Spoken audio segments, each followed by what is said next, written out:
मार्ग पूरा कर चुके हैं तो उसमें यही शिक्षा दी गई है कि दो का न होना प्रेम कहलाता है। आप और मैं एक है, आपका तत्व मेरा तत्व एक है, और ये यही प्रेम है और यही सत्य है, यही तत्व ही सत्य है। तो हो गया सच्चा प्रेम, इसके अलावा कुछ नहीं मिलेगा।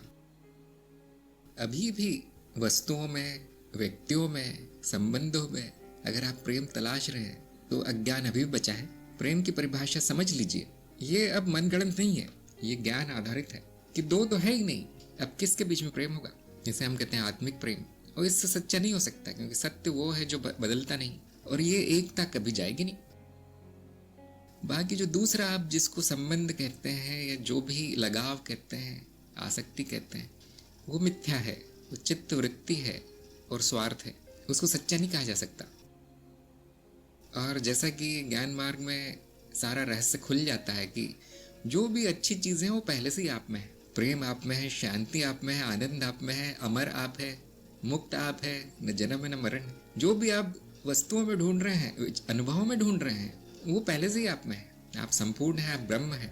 अब अज्ञान क्या है कि अभी भी उन्हीं चीज़ों में ढूंढना है जो पुरानी वृत्ति चल रही है, उन्हीं में ये सब चीज़ें ढूंढना कि मैं अमर हो जाऊं। शरीर को अमर करने का प्रयास करते हैं लोग, वो नहीं हो सकता अमर, पहले मुर्दा है, उसमें से अनुभव करता हटा दो तो कुछ नहीं है। ये अज्ञान है हमारा कि मुझे शांति मिल जाए, संसार में कभी नहीं मिलेगी। संसार से विरक्ति शांति है। ऐसे आप ढूंढ रहे हैं कि कोई मुझे प्रेम करे सच्चे रूप से, कभी नहीं मिलेगा, स्वार्थ ही मिलेगा वहां। तो जीव का स्वभाव स्वार्थ है, लेन देन, व्यवहारिकता। जीव को कुछ दो तो बदले में कुछ देता है, जिसको कि अज्ञानी प्रेम समझ लेता है। देना बंद कर दो, अब वही घृणा हो जाता है। प्रेम और घृणा एक ही चीज है, एक ही वृत्ति है।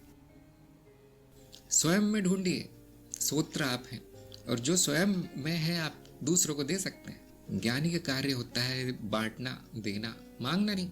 आपने कहा ना मुझे ये सच्चा प्रेम चाहिए, तो यही तो बहुत बड़ा अज्ञान है।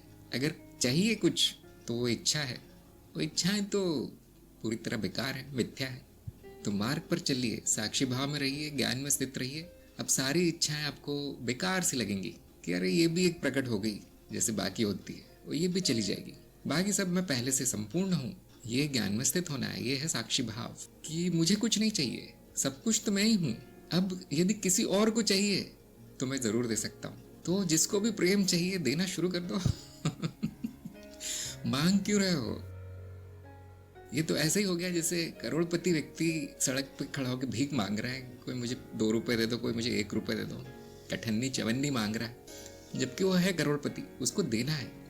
आप में प्रेम नहीं है क्या? अब जो भी सामने आए उसको देना शुरू करो। अगर वो 1 गिलास प्रेम मांगता है तो उसको 1 बाल्टी दे दो, नहला दो उसको पूरा। मैं तो ऐसा ही करता हूँ, और यही खेल है। देखिए, सामने वाला तो जानता नहीं कि मैं ऐसा क्यों करता हूँ। ये आध्यात्मिक व्यक्ति की वृत्ति है, वो मांगता नहीं कभी मुझे ये चाहिए, मुझे वो चाहिए, रोता नहीं है बैठकर, वो देता है, क्योंकि उसके पास सब कुछ है। देना शुरू कर दो।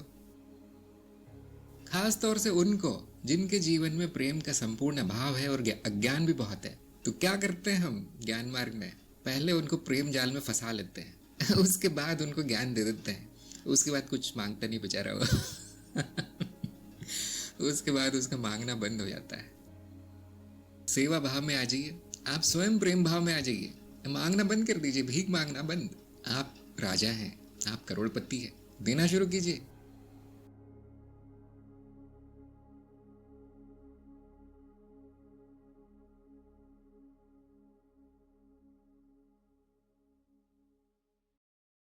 कि गुरु के संकेत जरूरी है, लेकिन ज्ञान मार्ग में वो साधन नहीं है गुरु।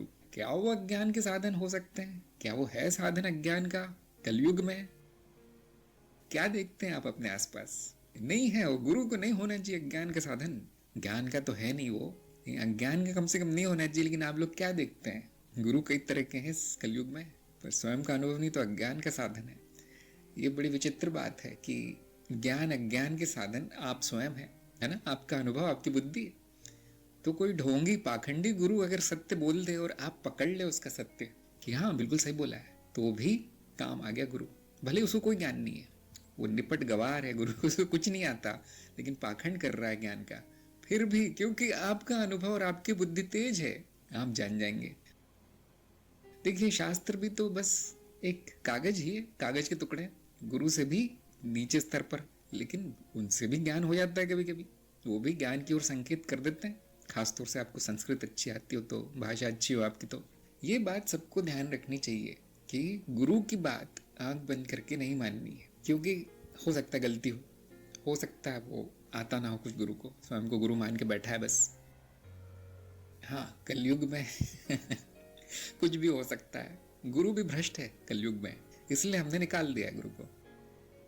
मुझ पर निर्भर है मैं उस गुरु का क्या उपयोग करता हूँ, गुरु पर निर्भर नहीं है ज्ञान, मुझ पर निर्भर है। तो मैं जानता हूँ इस प्रश्न के अलग अलग उत्तर आएंगे, मतभेद होगा इसमें, क्योंकि बड़ा टेढ़ा सा प्रश्न है थोड़ा। कैसे जानेंगे आप कि वो गुरु मेरा गुरु है, ये पाखंडी नहीं है? आपका अनुभव मिलता रहे, मिलता जाएगा गुरु से। आज ये कहा, अरे हाँ मेरा वही अनुभव है, गुरु ये तर्क देता, हाँ मेरी बुद्धि भी वही तर्क मानती है। ऐसे सामंजस्य बनता जाता है गुरु से, एकता, एक होते जाते हैं, एक तार, क्या कहते हैं उसे, सुर से सुर मिल जाता है गुरु के सुर से। तब आप जान पाएंगे कि हाँ ये गुरु किसका साधन है। ऐसे पहचानते हैं गुरु को, ऐसे नहीं कि कितने पैसे लेता है, टीवी में कितना दिखाई देता है, कितनी लंबी दाढ़ी है, सफ़ेद है, अकाली है, क्या पहनता है, या कौन कौन से शास्त्र तोते की तरह रखता है। जो मंद बुद्धि है वो इस तरह की बातों से जानने का प्रयास करेगा गुरु कौन है। जो बुद्धिमान है वो अपने अनुभव में ढूंढेगा बातों का सत्य। कभी कभी यूं भी होता है कि गुरु को अपनी छवि तोड़नी पड़ती है कि वो शिष्य कहीं गलती से भी मान न ले मेरी कोई बात। इसे हम कहते हैं परीक्षा। बहुत से गुरु ऐसे भी हैं जो कि झूठ बोल देते हैं कि ये ज्ञान है, देखो तुम्हें कोई ज्ञान नहीं हुआ, असली ज्ञान ये है। और अब वो जो मंद बुद्धि छात्र है वो बोलेगा हाँ जी गुरु जी आपने बोल दिया, मतलब सच्ची होगा, तो मतलब वो फेल हो गया परीक्षा में। स्वयं में जानिए स्वयं को। हाँ, स्वयं के अनुभव तर्क का सहारा नहीं लिया आपने, गुरु के ही सहारे हो तो कुछ भी हो सकता है। फिर ज्ञान अज्ञान कोई नहीं कह सकता। फिर एक समय आता है जब गुरु को अपना गुरु का रोल छोड़ देना पड़ता है,